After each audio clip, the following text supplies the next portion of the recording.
everyone! So today I wanted to share a game I had, where I finally obtained the Myers 4K Tombstone achievement. I currently have just under 800 hours on Dead by Daylight, and I was a Myers main for a long time, but was never able to get this achievement. I've tried continuously for the past year, on and off, and finally, a few days ago, I got this game you're watching. It was my second match of the day, trying this. I feel like this achievement has a lot of luck involved. Map, how good the survivors are, how much they want to deny the achievement from you, and so on. Lockers being your worst enemy during this challenge, I had plenty of interactions with them, as you will see. I'm running a simple build, simply some info, and some help and chase, as I won't be hooking much.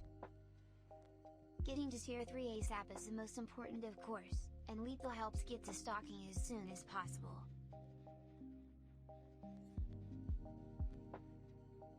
With tier 2 out of the way, I'm hovering over the most progressed gens, as I know survivors will not want to let go of them.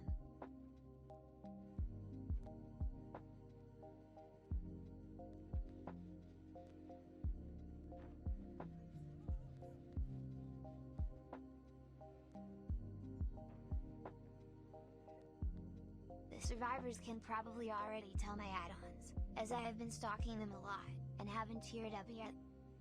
Not that it's unusual, assuming Tombstone on Myers is the first thing you do as a survivor. If they can outplay it, however, is a different question.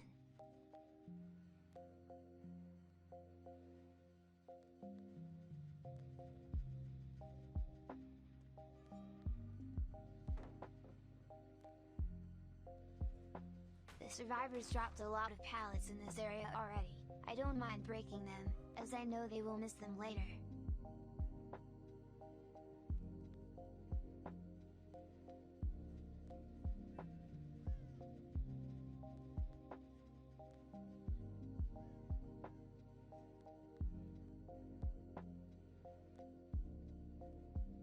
With tier 3 achieved, the game starts now, but then White doesn't take the risk from the start.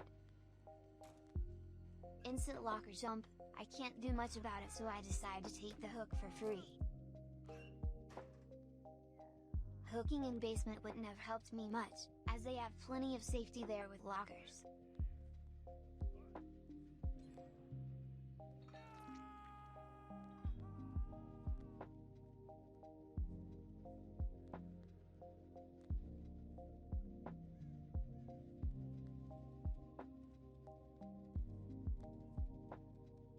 No signs of leaving, it means she is still here, best guess being a locker, as she probably knows the add-ons too.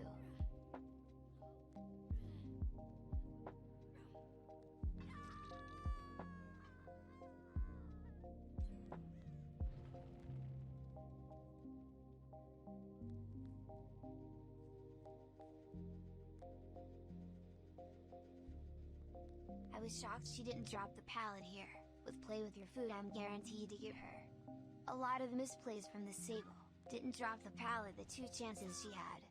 With the camera glitched, at least the first kill was easy.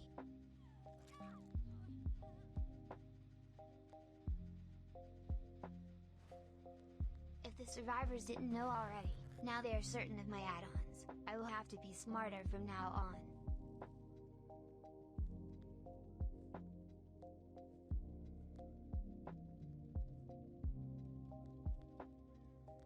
The Sable was probably trying to leave no scratch marks towards the locker again, but this time too slow.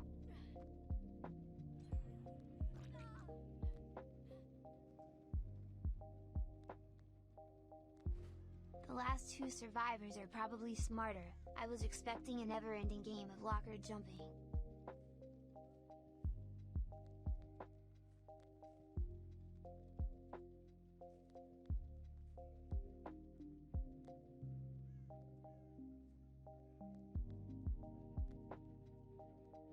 And I was not surprised, unfortunately.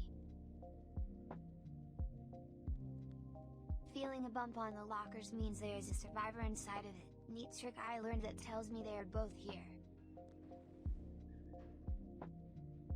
And of course, they are not willing to give the achievement easily to me, as every other survivor.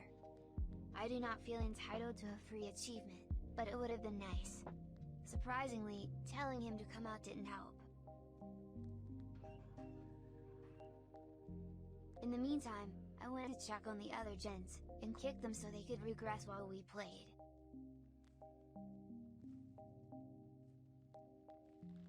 But they had no progress, only the one in main.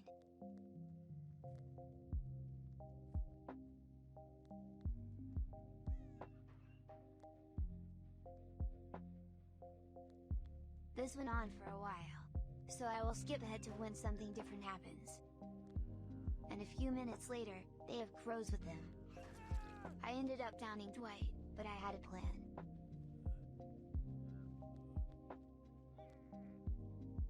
Letting him wiggle and drop down the edge will stagger him. I wondered if that would be enough to not reach a locker.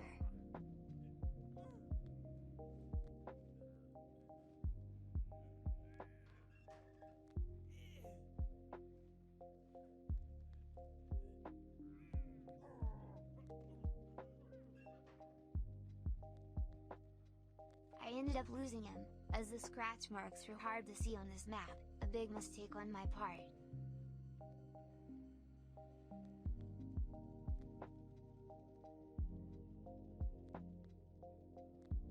And of course, he found another locker to play with.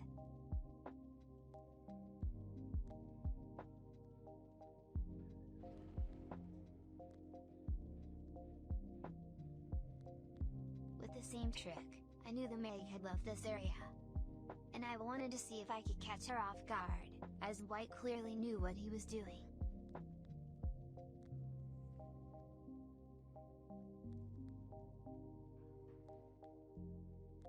She was not with him either, probably on a gen further back.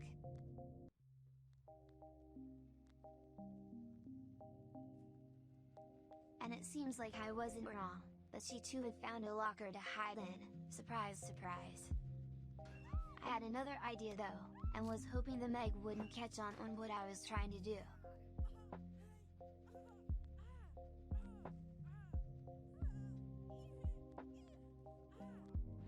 Cooking her and camping her would give her the ability to unhook herself, and I could kill her instantly then.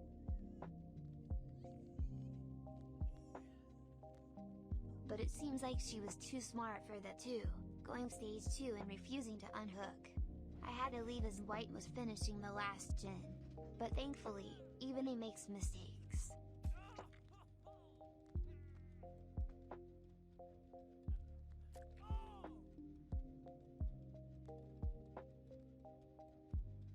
The Meg had adrenaline, and was probably on a gate already. I didn't know if I had enough time.